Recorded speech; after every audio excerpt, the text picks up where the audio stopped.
सिवाना विधानसभा चुनाव के साथ ही कांग्रेस में फिर से बगावत के सुर तेज हो गए हैं। लंबे समय से क्षेत्र में सक्रिय रहने वाले सुनील परिहार ने मजबूती के साथ इस बार दावेदारी पेश की थी।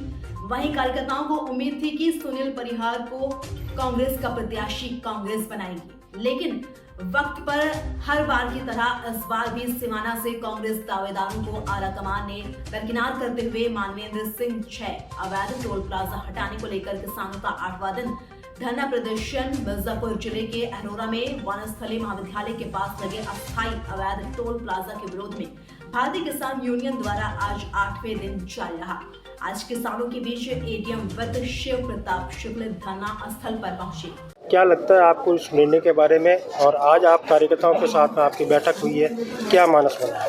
देखिए, तमाम कार्यकर्ताओं की जो भावना थी, उस भावनाओं को लेकर और उनकी जो बातें थी उनकी सबको सुनते हुए मैंने पुनः हाईकमान को अपील की है, हमारे राष्ट्रीय अध्यक्ष मल्लिकार्जुन खड़गे साहब से, राष्ट्रीय नेता राहुल जी को, अशोक गहलोत जी को, कि जन भावनाओं के अनुकूल कांग्रेस पार्टी का जो हमारे प्रत्याशी सम्मानीय मानवेंद्र सिंह जी को बनाया है, उनकी इच्छा जैसलमेर की थी।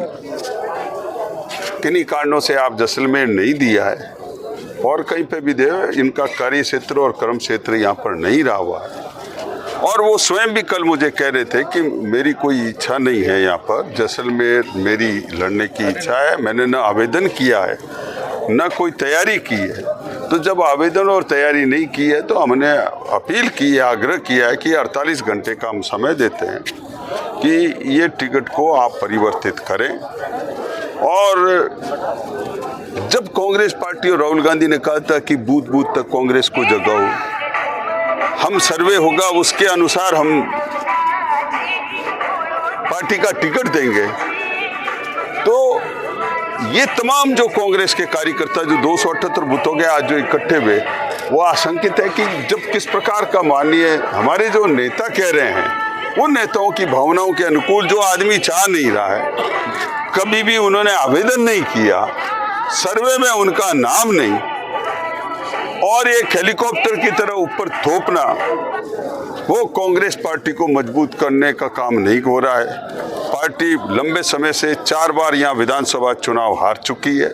एक एक बूथ तक जाकर मैंने कार्यकर्ताओं को न केवल जोड़ने का काम किया, जो मैंने बात कही है वो अब भी कहना चाहता हूँ कि एकमात्र ऐसा व्यक्ति हूँ जिन्होंने प्रत्येक बूथ पे 10 से 15 न केवल बूथ के कार्यकर्ता बनाए, उनके कार्ड बनाए और कार्ड वितरित करने गए। ये मिनिमम 3 पैरामीटर से, बाकी तो सैकड़ों बार गया हूँगा, पर ये 3 बार तो हर बूथ पे गए ही हूँ, क्योंकि बूथ के जाने के लिए कार्यकर्ताओं के पहले फॉर्म लिए, फिर उसके बाद में पहले परिचय किया, फिर कार्ड बनाए, फिर कार्ड को वितरण करने गए।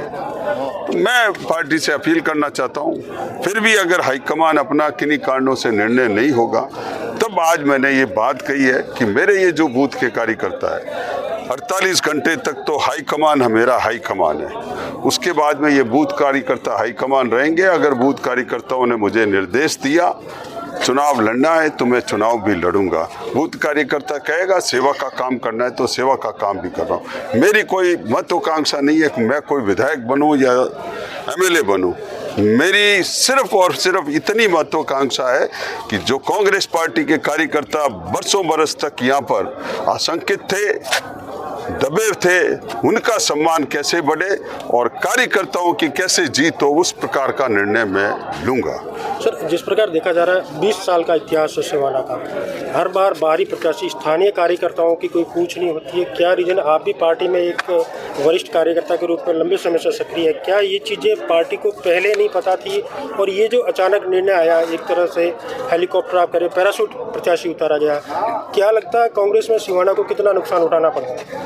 देखिए, सिवाना की आम जनता का रोष तो आज आप आ रहे हो, आज हजारों की संख्या में यहाँ पर कार्यकर्ता एकत्र हुए, उनके मन में तो आक्रोश है ही है। अच्छा, उन्होंने भी मुझे आग्रह किया था, मैं निवासी जोधपुर का था, वर्षों से मेरा यहाँ पे फार्म जरूर है, पर पिछले 5 सालों से मुझे आग्रह किया कि आप पार्टी के संगठन को मजबूत करने का काम करो। मैंने कार्य किया, तब ये उत्साह के साथ में जुड़े। आज भी सिवाना कांग्रेस का गढ़ है, 65 से 70% वोट जो है कांग्रेस को, भाजपा को कभी 32% 35% से ज़्यादा वोट नहीं मिला। कांग्रेस के वोटों में विघटन होता है, पार्टी कार्यकर्ता एक हुए। और मैं आज भी कह सकता हूँ कि पार्टी का विश्वास लोगों में, पार्टी की जिस प्रकार की नीतियों में है, पर इस प्रकार के जो निर्णय होते हैं उस समय आदमी को कई बार चिंतन मंथन करने का भी एक मौका मिलता है। और मैं तो अब भी कहना चाहता हूँ और अपील करना चाहता हूँ कि 48 घंटे का अल्टीमेटम दिया, उस पर पुनर्विचार करें। मानवेंद्र सिंह जी से भी मैं आग्रह करना चाहता हूँ कि जब उन्होंने कहा है कि उनके दिल से यहाँ पे नहीं आए, दिल से नहीं आए, तो यहाँ के कार्यकर्ताओं का मेहरबानी करके दिल नहीं तोड़े। आप सम्मानीय आदमी हैं, सम्मानित तरीके से आप अपना जहाँ पर स्थान है वहाँ पर उचित स्थान पर जाएं और आपका सम्मान भी रहेगा, कांग्रेस पार्टी का भी सम्मान रहेगा और हमारे लिए भी सम्मानित रहेगा। और फिर चुनाव की स्थितियाँ बनेगी तो फिर चुनाव का जो दौर होगा वो समय चुनावी बातें होगी और उस प्रकार का निर्णय करूँगा।